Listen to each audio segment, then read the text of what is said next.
Welcome to the Regeneration Nation podcast with your co-hosts Cesar Diaz and Alex Arthur.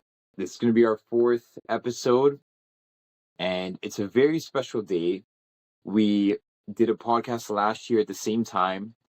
It's Earth Day, and it's very special that we're here on Polygreen Acres farm, on Cesar's farm, and we're recording this podcast. We just had a lovely evening. We just had a lovely meal with Cesar's partner and his son who's about to be in 1 month, a year old, Rio. And it was a fantastic dinner and sunset.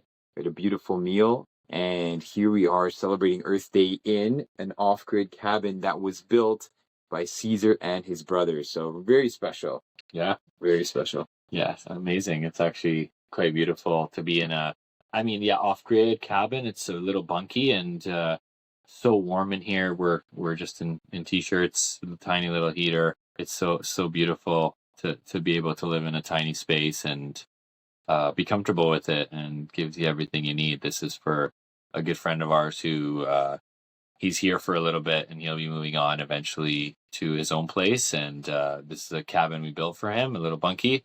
And yeah, happy to be doing a podcast here on Earth Day with my good friend here. Let's go. And we're going to be touching a few amazing subjects here on Earth Day with you folks, and we're looking forward to it. Yeah.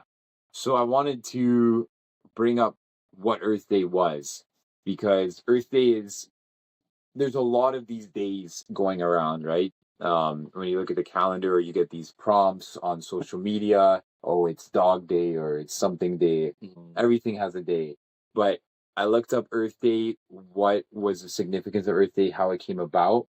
And it originated in the United States in 1970. Wow. So now, we were born in 1990. It's going to be 54 years from 1970 where Earth Day was celebrated.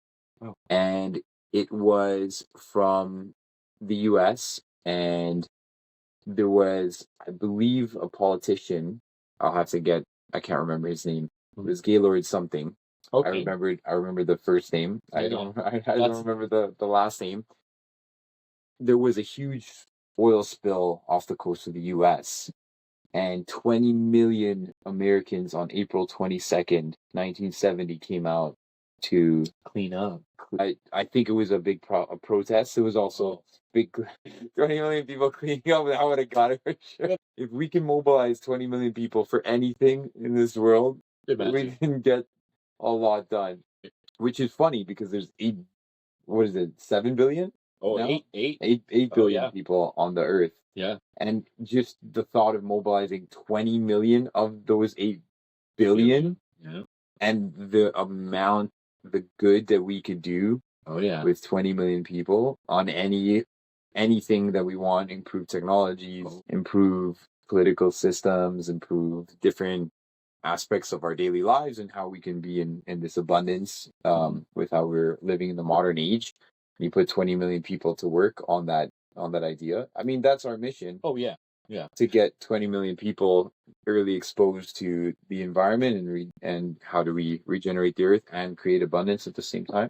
Yeah. And you say, you need the people, but you probably could use 20 million people to fix the farming and agriculture systems in at least Canada.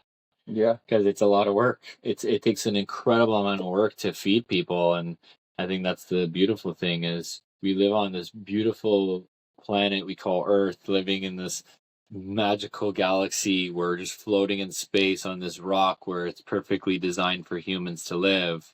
We breathe oxygen that's created by the plants. We drink water, fresh water that's created by the soil, the healthy soils that create those freshwater aquifers. And then, of course, our snowfalls and our mountains are providing beautiful water cycles for us to thrive as humans. And the truth is, we need a lot of labor to create farming and agriculture systems that are sustainable for, the honoring of Earth. In this case, we're honoring Earth Day today and being stewards of the land. Like today, we were able to get out do some cleanup. We cleaned up some garbage, did a lot of work outside today, did a lot of cleanup. And you realize, wow, I'm so underpowered. It's just, one of us or two or three of us. But what could the power of, say 10, 10, 20, 100, 1,000 people, the impact of humans is so magnificent. What we can do as humans is incredible. So yeah, mobilizing any amount of humans, the endeavors are endless, and you have amazing projects happening in the world. The Half Moon projects that are happening in Africa, it's just a bunch of locals getting together collectively for stewarding the planet and doing exactly that. And I think Earth Day is really great. I mean, I think there's a lot of movements being said that shouldn't celebrate Earth Day because we should be acting on it every single day of the year. But as we know, and as some of the people we follow, obviously Gary Vaynerchuk is huge on social media, Grant Cardone, what they're saying and what I like in terms of a business and actual success is bringing that more into this sphere is that where attention flows, energy goes. Absolutely. So I do think Earth Day is important in bringing attention, and the more attention we can bring, and the more we can create positive experiences. We talk about this all the time, creating positive feeling, positive experiences, empowering people to feel like they can make a difference and they are making a difference. So easy to. I just read a book, or have been listening to a book by a YouTuber, also Ali Abdul.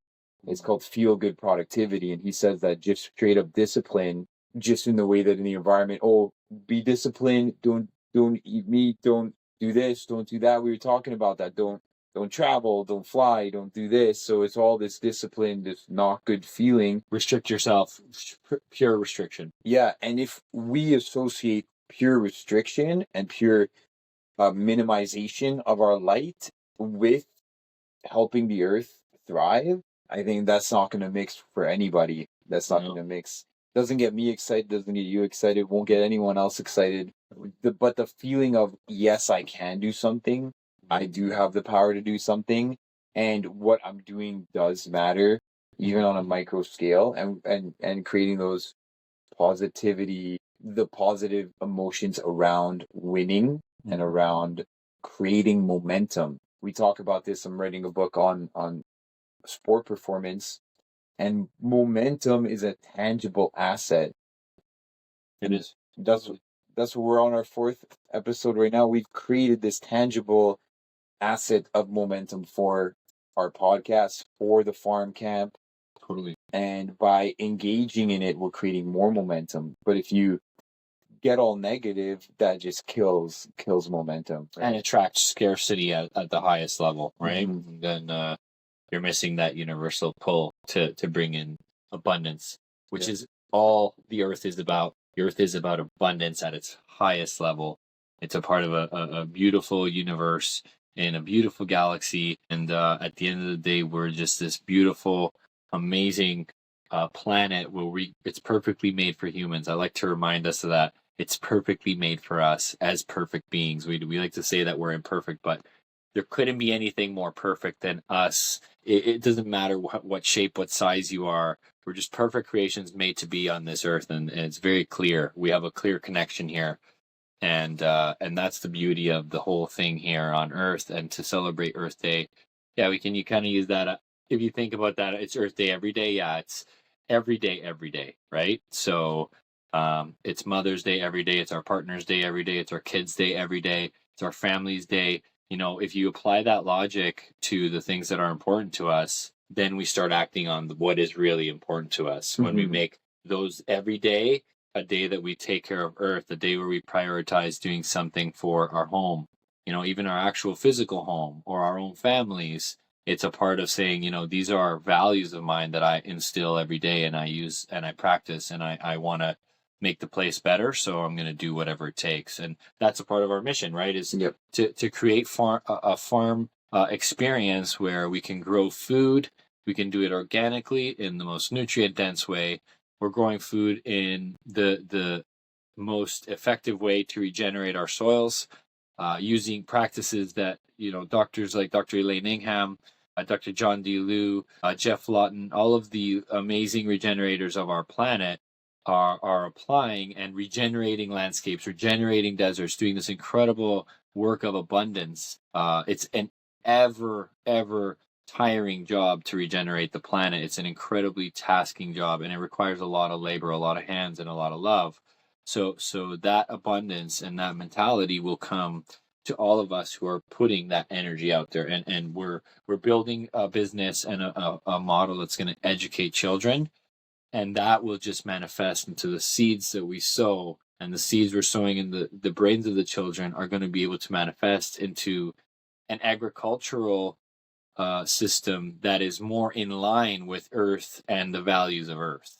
So that's something to really consider, right? That at least our environmental push is to educate children so that the manifestation is exponential, and we're also inviting our children to start manifesting a future that is supporting Earth and supporting, the celebration of Earth Day and the honoring of what we're doing here today. So that's something that's really important, and what we're doing with our farm camp is something amazing. And we're going to talk to you a lot about our farm camp. We're going to be hitting that a lot through our podcast. So stay tuned, because we have a lot of updates so far. Yeah, and I don't know if we'll continue here with the audio. I don't know if the video is cutting out. We are using our 4G mobile data for this one. If it does cut out, we're just going to go from the audio, because it's a podcast. That's the beauty. Right. It's not a YouTube video. So yeah. Anyone listening to this will just continue. And I think what is so important is creating that momentum that we are generating, and creating it with kids from a very, very early age. Seeing Rio here on the farm, Cesar's son, I'm seeing something that's so incredible in a young toddler, which is engaging with the earth, engaging with the outside. And in our modern, very urbanized cultures that live in mostly cities, kids are not getting that exposure to those good gut bacteria that come from interacting with the microbes in the earth, and you're not getting sun exposure, which is so key to our well-being. You're not getting that grounded connection by standing on earth. And I'm seeing Rio, and he's the happiest kid I've ever seen. He's the happiest. We have some photos and videos that we're going to publish on our YouTube. We're going to do some YouTube shorts so everybody can check it out. Regeneration Nation YouTube. We're going to publish it in the show notes once we publish it here. Definitely. But we took some incredible photos today. Rio was on Cesar's back while he's doing work around the farm, and he sent me pictures, and Rio was so happy. He's being exposed to all of these not only incredible views, incredible textures, sounds, smells. He's with his father on the farm, and he's being exposed to not only his father's work ethic, his connection with the land, and then bonding and forming a connection to the land that Rio is going to take with him, even if he's not fully aware of his experiences yet. Everything is modeling. He's modeling, he's absorbing, Absolutely. He's systemizing. Even in the first 9 months of life, that's already created an impact. Even if the memories are harder to recall, we still carry whatever happened with us in those first 4 years. We carry that. And we were discussing again how the first time we remember we met, and we were only 4 years old. Yeah. In elementary school, 1994. And that was something that we already remembered. That already formed us who we are as adults at 34. Those experiences at 4. So the earlier exposed that somebody can get, the more they have that connection with the earth. Absolutely. And we're finding that people in the city, they have no connection for so long. And everything is concrete. Everything is just, they're surrounded by all of the things that are low frequency energy, low frequency spaces. And then they're not ever discharging or grounding, which is a huge problem because we're always wearing shoes. And the only way to ground your body is to have bare feet contact the ground. Right? So we're lucky to be able, like, you can do that, you can ground anywhere, but certainly we're blessed to and privileged to be on this beautiful farm where we get to see the beautiful sights and we get to enjoy nature. So there's a huge opportunity missed with all of our children and our society, where we don't give them early, and not even early exposure. In my case, my son is in early exposure, but we don't give children like exposure even throughout their educational experience, through high school, through their elementary school, high school. If they want to get into maybe post-secondary agricultural, then now you have an opportunity. But maybe by the time someone's 20, they have no interest in agriculture, and it's only a peaked niche that now we're treating it as a niche, where we should really be treating it as, no, this is the really important thing, and you're going to spend X amount of time through your high school experience, through your elementary, you're going to spend some time on a farm. Your co-ops are going to be farm related. To some degree, have the education system intertwined with farming and integrating our children at a younger age, with younger exposure, with the entire curriculum as a mandated curriculum. That would be the way to connect children. And that's, I think, a part of our mission, is to eventually roll out an opportunity within the district school boards and all of the school boards, public and private, and whatever school boards are willing to work with us, to integrate farming into their everyday, maybe even a weekly schedule, where we're coming into your schools, we're coming into your office spaces, we're coming into wherever there are humans who want to learn about growing food, and we'll have an opportunity to teach them that. And eventually, hopefully, we can get into the schools through after school programs that will eventually encourage even having classes throughout the day that are just farming class, gardening class, going out to the garden. And some schools are picking up on that. It's happening. It's definitely happening. I actually had a very interesting conversation with one of the STEM teachers at Bialik Hebrew Private School, very progressive school in terms of their STEM program. Their STEM teacher actually has a farm in Georgina. Wow. Right where your family, like near where your family is right now. And I was very surprised, because I came to him, I said, hi, I'm running camp here today. Do you have like, I noticed you went in the STEM lab. Are you one of the STEM teachers? I said, yes, I am. I said, I saw you have vermiculture. You have hydroponic growth of plants, and then they have this huge section of plants in the back. Amazing. And so I said, this is really interesting. I haven't seen this in any other school. Mm-hmm. And he said, I actually have my own farm in Georgina. So I told him about our mission, about our farm, about the farm camp here, about your farm in Pickering. And he was really excited. We exchanged contact details, because I think it's very exciting to have other people who are pushing for that mission. Totally. Like you said, people are picking it up, but with the impact that we're seeing from the two programs that we did soft launch for in the last few years, which is the Strong Earth and Eco Guardians, and then the Strong Food program, which have a combination of both. So the Strong Food, we would go and go to a local grocery store, buy organic food, bring it back, cook it, show them the connection with food. Okay. Which was amazing. And then last year, of course, we all launched the Eco Guardian Strong Earth, and that was such a amazing connection. Seeing the light shine in the kids when they started making the connection, and seeing the excitement in the fact that they wanted and they were happy and excited and joyful to be doing stuff to be doing and learning skills that will heal and enhance the earth and create abundance. That's all we want to do. Even as young people, we have a huge moral conscience. So if we put all this negativity in them first, that's going to create this cycle of fear, scarcity. There's even the thing where it's like eco-anxiety now, which is ridiculous. Yeah, well, eco-anxiety is the same, is this kind of similar scenario to the catastrophization of basically everything. Yes. Humans have notoriously been amazing at fixing all of the mistakes that they create. Yep. So we are a society that has always learned from our mistakes. I know we say we repeat the past. History will always repeat itself to some extent, but we've never been this advanced technologically ever as far as our capabilities are. Yep. And as our population is rising at the highest rates, we've never technologically advanced at this rate.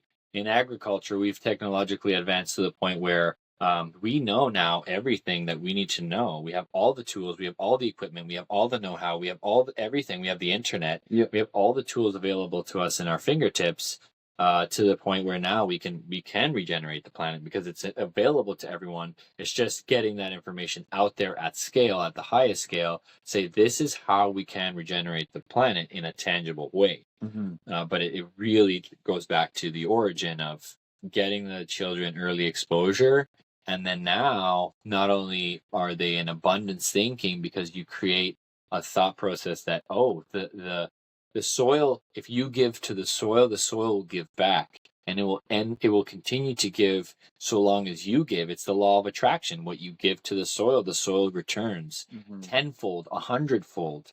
In some cases 1,000-fold, because what you're looking for different things, right? And depending on timelines, you can get some really nutrient dense food that you would never get at the grocery store because of the current agriculture system that's broken. A really poor distribution system, a poor nutrition system, a poor way of agriculturally doing things, but it's how we feed everyone at once. And that's where we make mistakes as humans. And I think that collectively we have to heal from making mistakes and punishing ourselves. That punishment, that pain is what makes us grow. We know that pain is what makes us grow. So humans have to embrace that pain and really use that as leverage, use that pain to push you forward. Patrick Bet-David, one of my favorite authors, great guy, Valuetainment, doing work around the world, a brilliant speaker. And, you have the likes of him who are teaching us these types of values in their writings. And, the law of attraction is real. What you put out there is what you get back in return. So if we can teach the children at a really young age, this is abundance at its finest. This is the power of creating food. We can grow this. That is forever instilled in their soul, in their heart. You've just programmed something into them that now they can do forever. They can take that and run. Yeah. And what we're seeing in all the skills that we're teaching at TAC over the last 11 years, whether it be sport, technology, language, mathematics, aquatics, swimming, what you get exposed to early on, you have this is where the myth of natural talent comes from. Because early exposure creates this confidence and learned love and passion, and inside of you knowing that this is for you. So if it's for you, you're going to love it more, you're going to practice it more, you're going to be more intuitive in it, you're going to feel this natural confidence and ability in it already. And then people are going to praise you because you're an outlier immediately because you've been early exposed. Right. So you immediately look better than anyone who hasn't been early exposed. So then you get the label of natural talent because of all this early exposure, learn love, confidence. And then it just creates, like we said, momentum. And then that just creates a huge momentum towards mastery in the subject, towards understanding, towards engaging in the subject. And if we get that early, we are going to have a whole society that grows up with this connection to the earth. Totally. And then as generations turn over, right, just as the natural cycle of life, we will have this ability to then ensure that we have this huge generation that's in 20, 30 years going to be in the limelight in terms of working the jobs, in terms of being in their 30s, 40s, 50s, and being the biggest sort of producing age range in the world at that time. Once we get the 60, 70, 80-year-olds of that generation to be as connected and to have that knowledge, again, like you said, the technology and the knowledge wasn't available until the last 10 years. No. We've made such a huge increase in the last 10 years. And now with AI coming out, and we're using some tools for AI to make our lives more efficient. And anything that you're doing, you can apply these. Now, this understanding of you taking a course on the internet and becoming a expert in soil food web and applying that real time that same day on your own farm. Yeah. The speed of which that knowledge can transition, and you mix that in with early exposure, crazy. We have an ability to make big changes really quickly. Yeah. And like you said, humans, there are some patterns that can be repeated if we're not aware of ourselves. As we see with war and different things like that, people are not aware of the pattern of, I do something wrong to them, they're going to do something wrong to me, I do something wrong to them, that creates another law of attraction back to me, and then the cycle continues. Perpetual scarcity. Perpetual scarcity. This is my land, I only have so much land, I need more land, we're scarcity, boom, boom. And then you have another war. And then that's why people say history repeats itself. But if we can actually be aware, and we are becoming aware of this beautiful technological and life-enhancing revolution we had in the last 50 years, where we can fly anywhere we want in the world.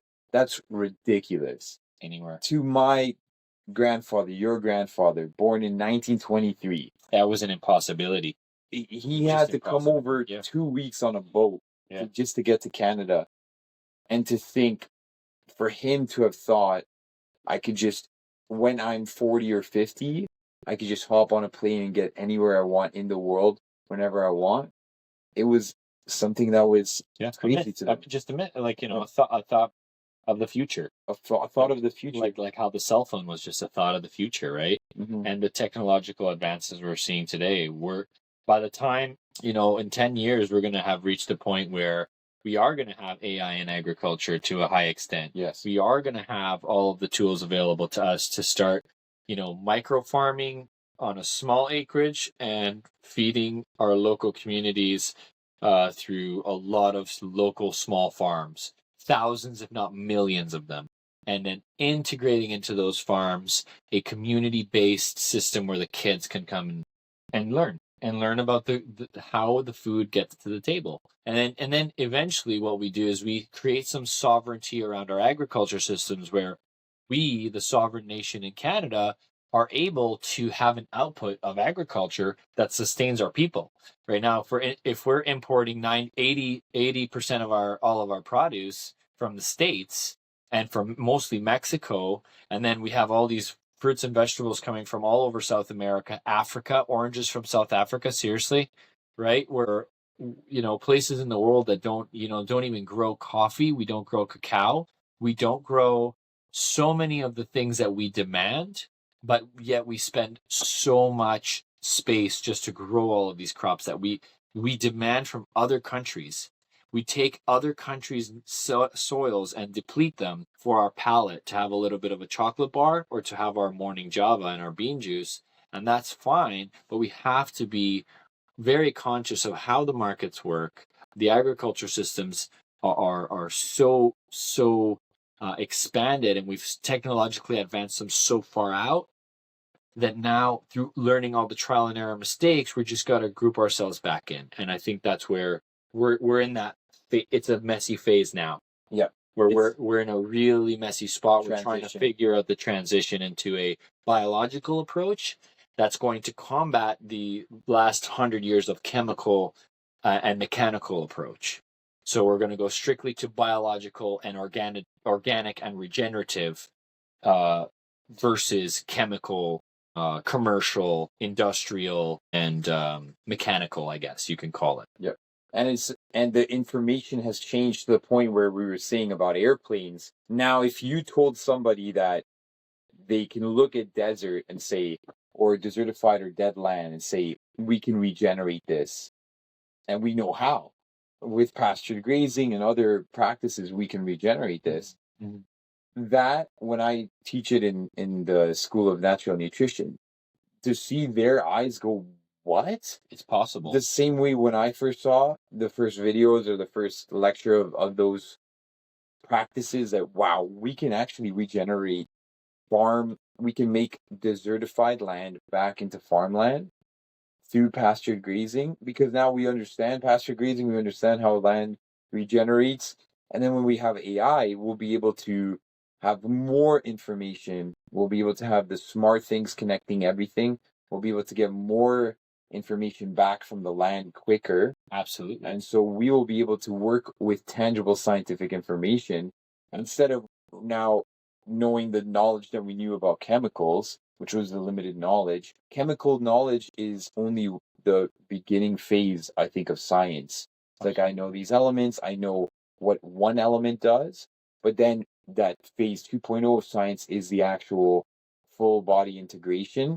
Absolutely. That now we're making these discoveries with the human body when you're talking about nutrition, where it was all about one thing, then it was all about the other, then it's about drugs, which are isolated effects in the body, all have all these negative effects, and now we have this way better understanding of the holistic body, where we have the mind, we have the gut, and the gut affects so many things, and whole foods are the perfect packages of nutrients that get released into our body. So all these processed foods is like drugs, or it's like chemicals that we apply on land. They're all so isolated because we were removing, or we didn't have the knowledge of the entire system. So now we're having this entire wall, which actually brings the biologists are all starting to speak up now. They're saying, hey guys, I mean, I've been doing biology for a little while, but I think it's time for us to start talking, because I think everyone's lost their mind and have forgotten that biology is a real application of life, and we're not by any means separated from biology. We're entirely biological beings. Our planet is biologically based, and what you're talking about, like the physical human body, if you apply real human biology and understanding, you know that your nutrients in your body, you're going to have a set understanding of what nutrients your body require when you're a human biologist and you study biology, and you're a scientist or you're a doctor, I should say, and you're studying biology for a living. Well, now humans have gone beyond that endeavor. We have doctors like Dr. Elaine Ingham, and people who are doctors who are studying the biology of soil biology.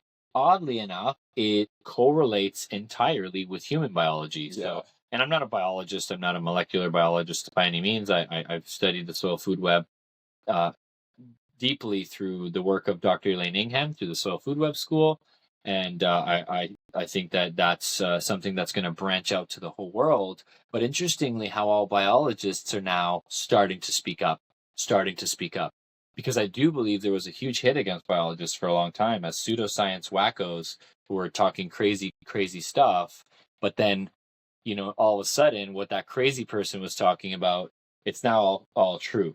Yeah, understanding is there. Yeah. And like the soil has layers, like this body, the skin has layers, right? The human skin, or the epidermis, right? We have how many layers of skin? We have 7 layers of skin. Well, we have all of our soil horizons, right? It's the same thing. Same thing. The patterns and parallels and understanding. Then the microbiome and the soil microbiome. That is the two things where the whole course that I teach at the Canadian School of Natural Nutrition is based off. Hey, look, let's understand our human microbiome as nutritionists. That's where our efforts are going, because that's the digestive system. That's where we are determining by the food we're putting in what the FB ratio is, what the ratio of pathogenic bacteria to good bacteria are, your acidity, your alkalinity, and where alkaline is in the soil as well, acidic soil. It's all the same patterns. Acidity causes disease, causes weeds, causes these things in the body. Acidity causes disease and causes negative health effects, digestive issues. And then alkalinity is where we are feeling the best. Our soils are the best. It can produce great food from these soils that are more alkaline and less acidic. Oh yeah, certainly. Certainly most things on a neutral basis. We don't need too acid. We don't need too alkaline. Not too alkaline, but certainly in that respect, yeah. Like having a neutral soil and a well-checked soil, once we get into the acidity levels, you can only grow certain things. Certain things only grow in acidic soils, right? You have blueberries that love acidic soils, strawberries, certain things that love the acidic soils, but most things can't grow in the acidic soil. Mm-hmm. And so that's where we learn. That's the knowledge. You know what they say: a wise farmer knows not to grow tomatoes in a bed that they've grown potatoes in, because they might get a hornworm that may attack the tomato later, because it's where the potato attracts. So we know, we have this type of information now where we know, like, hey, make sure you don't, if you're growing blueberries, keep them further away from some of your plants. You know, those kinds of things that gives us the opportunity. The internet gives us the opportunity to learn the nuance, the details of all of the different varietal crops that we can grow. And we can grow so many things. Here in Ontario, in this zone, we can grow hundreds, if not, 1,000 different varieties of things. It's incredible how many different fruits and vegetables can be grown in this zoning.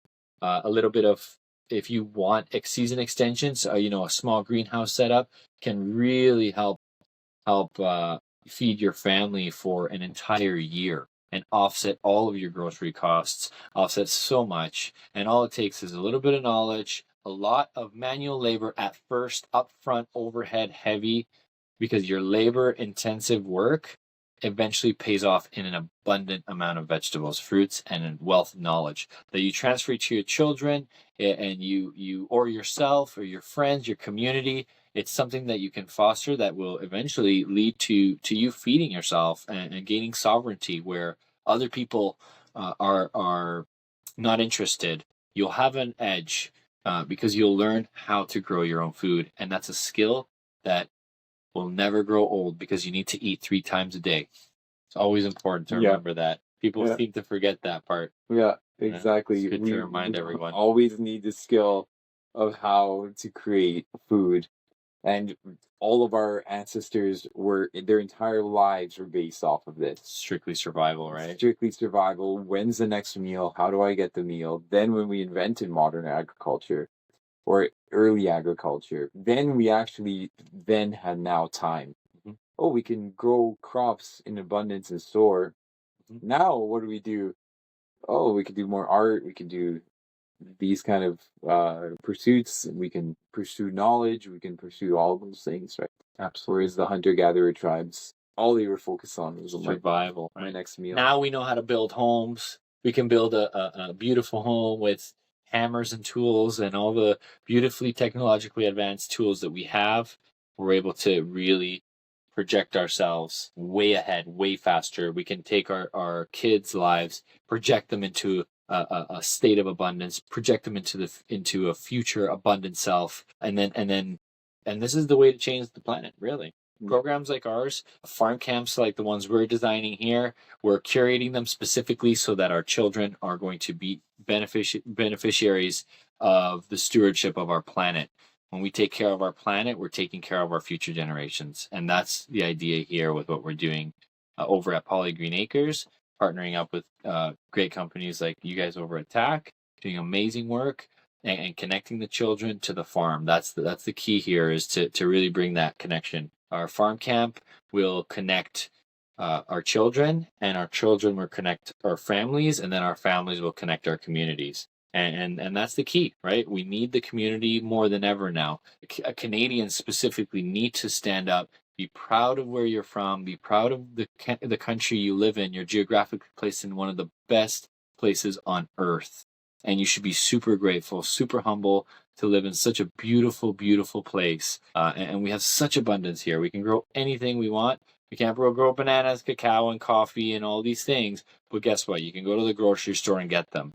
But you can grow so many things that if you truly would consider, if you wanted to lower your carbon footprint, eliminating all of the produce you're buying at the grocery stores and starting to grow your own and bringing your footprints home and reducing if you're so worried about a carbon footprint, bringing that carbon footprint to your home base. That is the best way as a human that you can reduce your carbon footprint.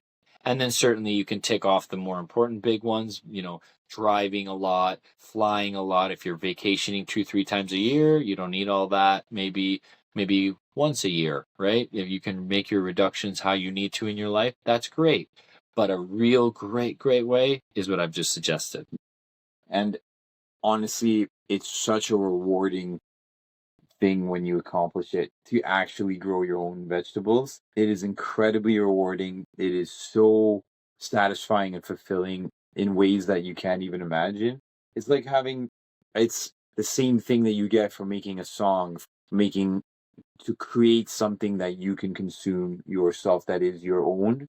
It's that same satisfaction. And to many in other ways, it's the same satisfaction of having a kid, right? It's like having your own produce that gives back to you, right? It's kind of like that, right? If you have a child, you're going to take care of them. You're going to give them their best interest. You're going to want to tend to them in the best ways. And if we find the same thing, we care about our soil, we take care of our soils give back, and that's the beauty here. So I think that this is the very beginning of a beautiful mission. Our mission to educate the youth. Our strong goals are based on the empowerment of children and learning about food production on a small scale where it's tangible and it's attractive, it's abundant, and then we can eventually get into the school boards, into the school systems, where we can then bring a farm camp offering to the schools. That's our eventual goal. And then once we can offer in school, then we can start branching into all of the branches of our education systems and start to get into the education system that way. Yeah. And I think this is a great place to wrap up here. I would say Happy Earth Day. Remember, celebrate anything you do positive. That's recycling, reducing your actual footprint in any measurable way. Just being conscious of it, having the willing thought of what can I do? What do I want to do? What are the small things that I can do? And if you can do 2 out of 10 things in your day, that's a win, and you should be happy. And we could do 3 out of 10. And as technology, knowledge, and systems progress from a government, tech, and informational side of things, it's going to be easier and easier for the regular person to just make easy changes and be even more abundant. So we're going to do our part, and don't be hard on yourselves. Be very gracious for yourselves. If you're listening this far, we thank you from the bottom of our hearts. And we wish you a beautiful day and a beautiful next week. And we will see you on the next podcast. For sure, friends. Yeah, stay tuned. And just remember to follow us on YouTube on Regeneration Nation.